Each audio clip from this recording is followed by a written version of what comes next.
السلام عليكم ورحمة الله وبركاته. ازيكم يا حبايبي؟ عاملين ايه؟ يا رب تكونوا بخير. معاكم ولاء احمد ودي قناتي. ان شاء الله النهاردة هنعمل اكبر صاج كيك بطراوة شوفوا حاجة كده من الاخر.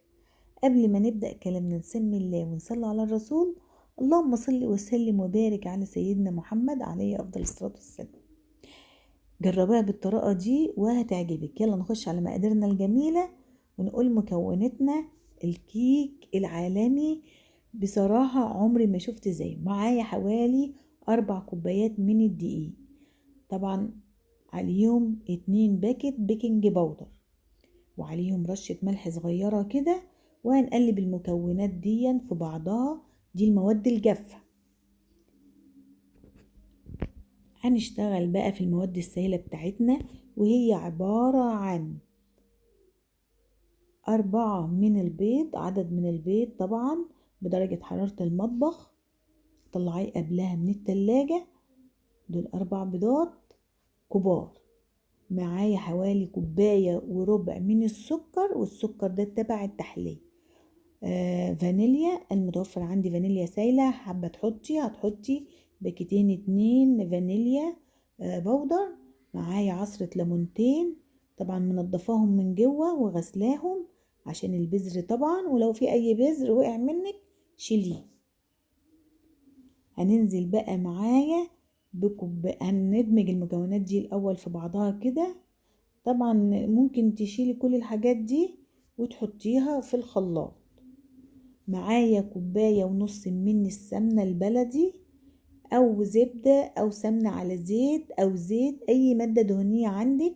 انا بعمل صاج كبير حضرتكم هتشوفوا دلوقتي.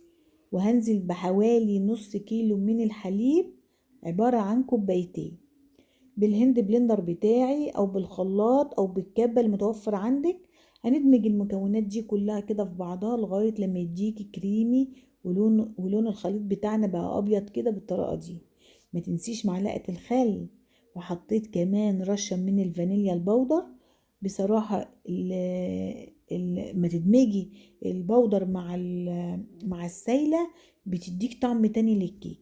هنزل بقى بالدقيق بتاعنا، مش هنزل بيه كله مرة واحدة، لا، هنزل بيه على مرتين. وادمجي المكونات مع بعضها كده كويس، الخليط بحركة دائرية واحدة. الكيك زي ما احنا عارفين بحركة دائرية واحدة، متقعديش تروحي راحة جاية كده، هيهبط منك والهواء اللي داخل في الكيك مش هيبقى فيه هواء خالص. وده نزلت ببقية كمية الدقيق، وده القوام اللي انا عايزاه، قوام جميل جدا. وهوريكم الصاج اللي انا هعمل فيه الخليط. لو حابة تعملي صينية صغيرة هتقسمي المكونات، بس انا حبيت اعملها في صاج كبير كده. وده قوام الكيك بتاعنا ما شاء الله عليه، ريحته جميلة جدا. هنحضر بقى الصاج بتاعنا، هندهنه دهنة زبدة او اي مادة دهنية، ورشة دقيق كده وزعيها على الصينية. اللي وصل معايا الفيديو لغاية هنا ما ينساش يفعل زر الجرس واشترك في القناة ليوصل لكم كل جديد من أكلك أحلى مع ولاء. ادعموني بلايك ودعوة حلوة كده من قلبكم يا حبايب قلبي عشان انزل لكم كل جديد. هنزل بقى بخليط الكيك بتاعنا، بس مش هنزل بيه كله، هسيب حوالي نص كوباية كده من خليط الكيك. هحط عليه كاكاو خام، وهتشوفوا ما شاء الله، ما تستعجلوش، هتشوفوا منظر الكيكة دلوقتي. هوزع الخليط كده وعلى البوتاجاز او الرخامة. انا بصور على البوتاجاز بيبقى بيوضح اكتر. شوفوا النص كوباية حطيت عليها معلقة من الكاكاو الخام، وقلبتها ودمجتها كويس.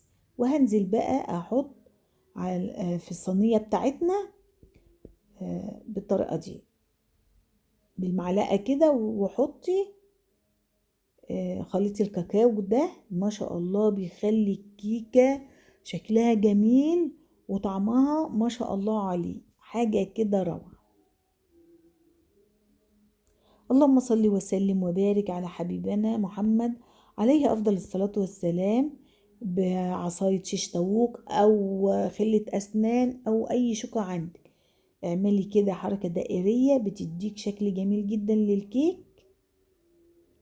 انا طبعا اولادي اللي عايز ياكل كيك ابيض واللي عايز ياكل كيك شوكولاتة، فانا دمجتهم الاتنين مع بعض، وكان ده شكلها ما شاء الله.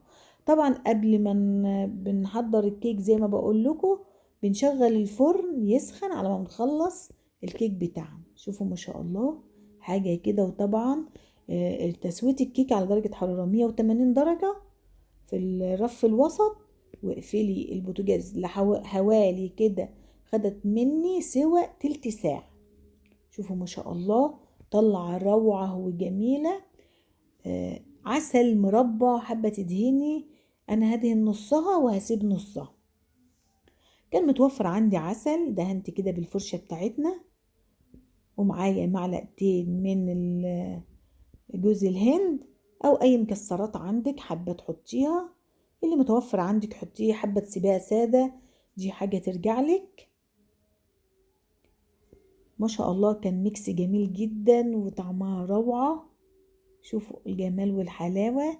وده ما شاء الله كنت عاملاها الصبح بدري، ما خدتش وقت مني حاجة يا قلب اختك. شوف الكيكة حاجة كده روعة، جربيها بالطريقة دي وهتدعيلي دعوة حلوة من قلبك. مع كوباية شاي بحليب مع نسكافيه. الشتا بقى طلب الكيكات، واللي عايز اي نوع كيكة يكتب لي وانا هعمل لكم احلى كيكة من ايدي ان شاء الله. بالسكينة كده وقطعيها اي تقطيعة. شوفوا ما شاء الله، يعني هي في الصاج ده عبارة عن 4 كوبايات من الدقيق ما شاء الله، مالوا صاج ما شاء الله زي ما حضرتكم شايفين. بألف هنا على قلبكم يا أولادي.